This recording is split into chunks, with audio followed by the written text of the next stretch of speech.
Hello everybody and welcome inside the box for this very first episode of Gunpla Kitbash with me, Kukamatsu.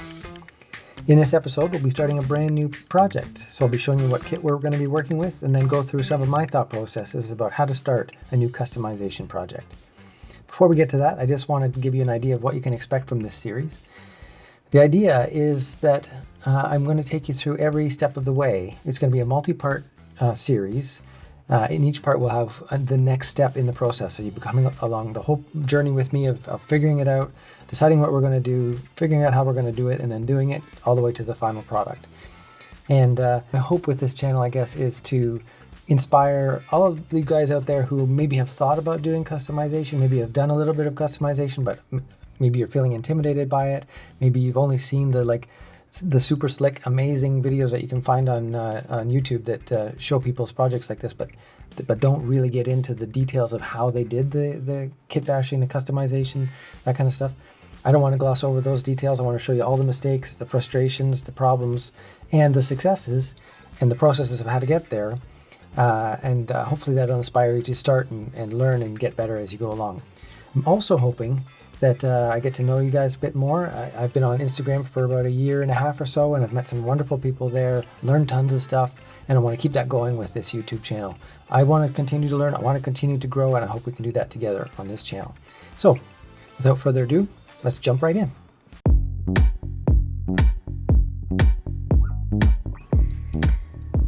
The new project that we're starting with today is the Master Grade Strike Rouge Gundam. Now, I happen to have this guy ready to go, and I have this guy, which is a previous build that I've torn a lot of parts off of and used elsewhere.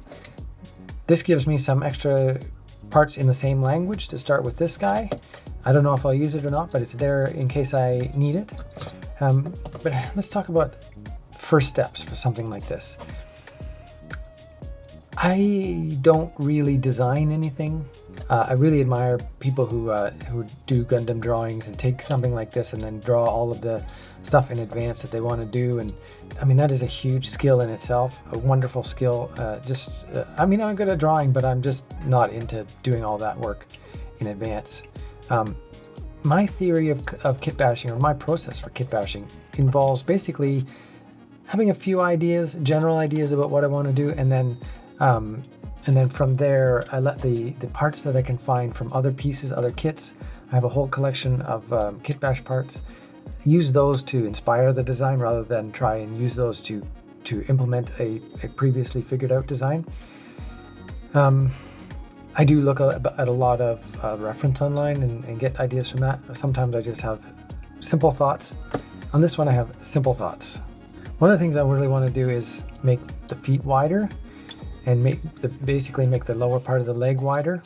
I like to trim down a lot of the stuff, this kind of thing. I tend to take off just to make it a little more sleek. One of the other things in terms of sleekness, that guy's really on there. It's usually really easy to take off those parts. And in terms of sleekness, I find the forearms to be a little Popeye on this guy, if you know what I mean, like a little too big, a little too out of proportion to the upper arm.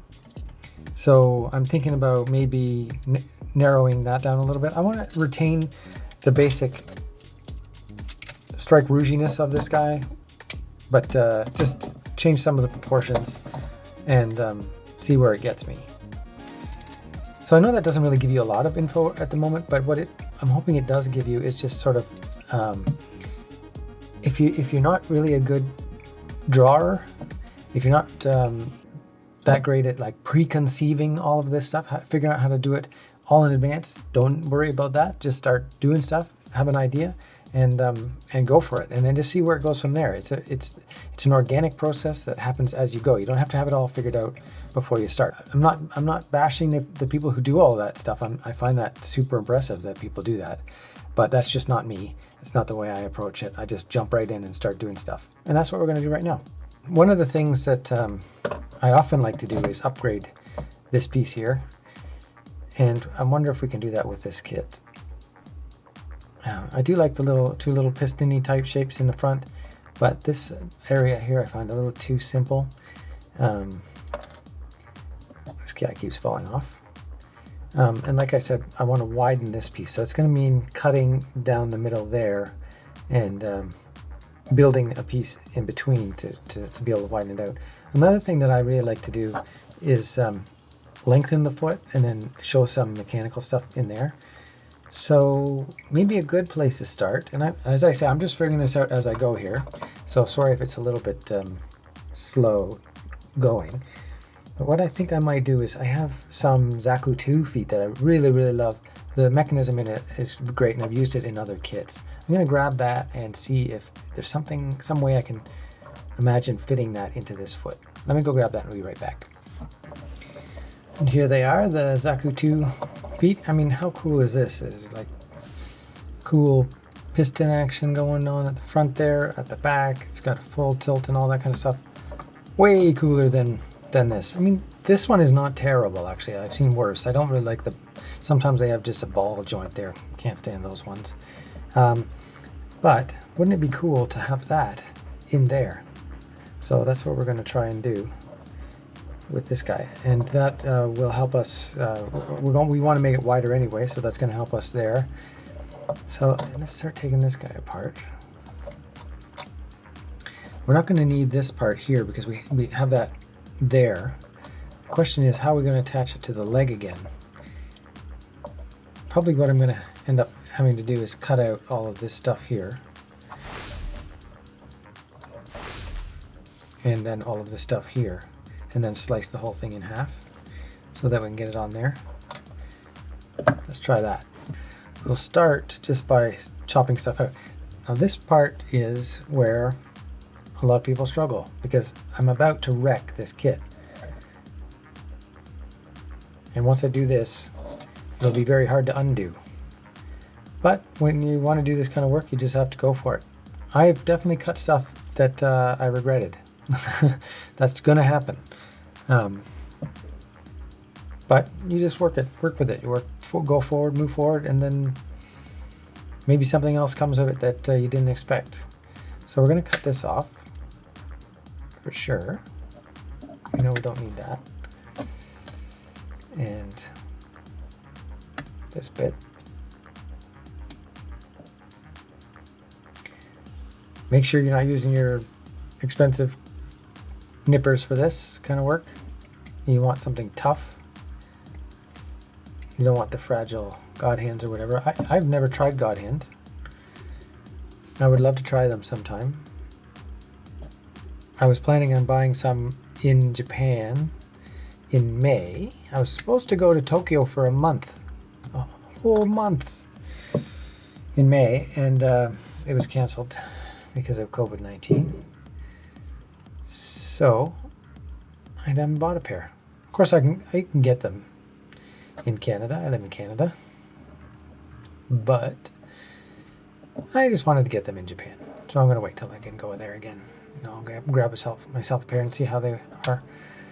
Right now, I just use a knife to do the final slicing of the nubs when I'm cleaning up parts off of the sprue. But it'd be nice to try something like the God Hand. Just going to trim this back a little bit more.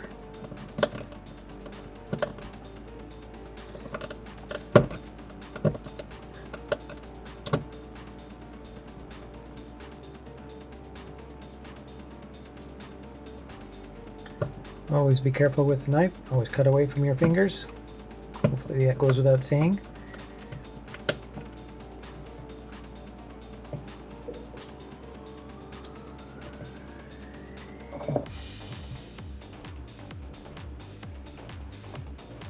Just slowly kind of clearing out the inside here. There are lots of different kinds of these saws. This is what I have. Got this at my local hobby shop. But anything like this with fine blades is going to be good for this kind of work.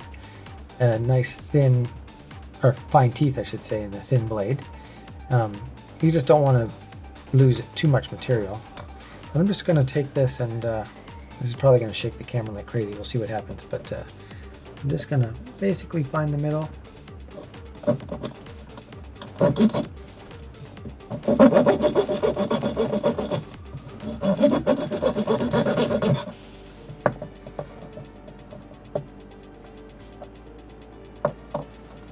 And these are hopefully going to fit something like that. Probably have to cut out more of that stuff. I would say cut back this one as well. So it looks like that.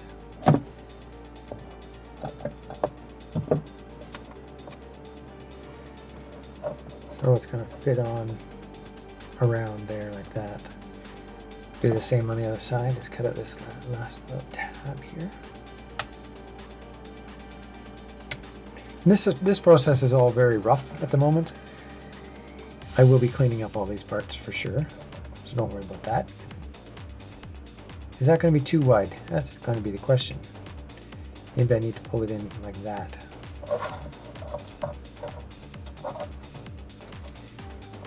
I might need to cut out all of this chunk here to get that chunk to go in, or cut that chunk.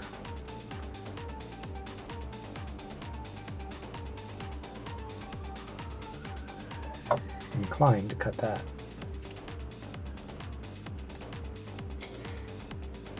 This process that we're going through now, it's actually one of the ones I find the most anxiety inducing, maybe because I don't know what I'm doing yet. Just trying to figure it out. Once you figure it out, then it's wonderful. Once you've found your design and you just need to execute it. I love that part. Just gonna chop out these extra bits in here.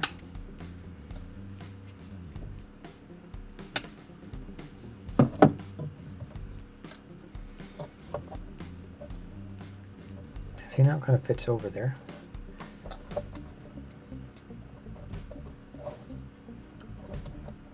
Like that. I think that's going to be pretty good. So the plan will be cut out the other side as well, and then I'll create a piece that goes between them so it becomes one part again. And we'll do that with plot plate. I'll show you that in another episode. Let's just finish off this.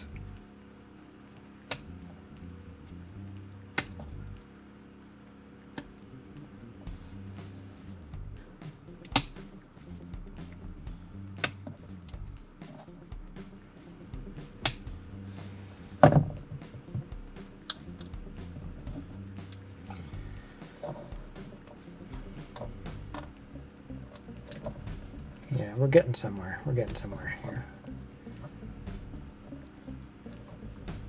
I do want them to touch the bottom eventually. Might just need to cut up a little higher to get them to fit. There's definitely more in there that I can cut. Some of this.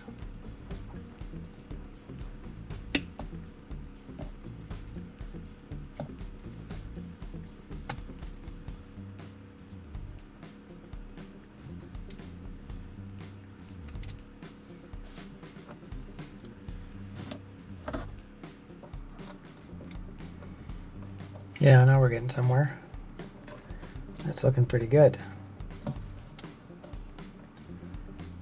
Okay, we're going to call that at the end of episode 1. The plan is to keep these in kind of bite-sized pieces. 15 minutes or less is kind of the goal. Makes it easy to watch and always easy to refer back to if you have a particular thing that you remembered I did and maybe you want to find that again later. If it's in smaller chunks, I hope that means you can find it a little bit easier. If you liked what you saw, I would really appreciate you giving me a like down below and subscribe if you want to follow along, and we'll see you in the next one. Bye-bye.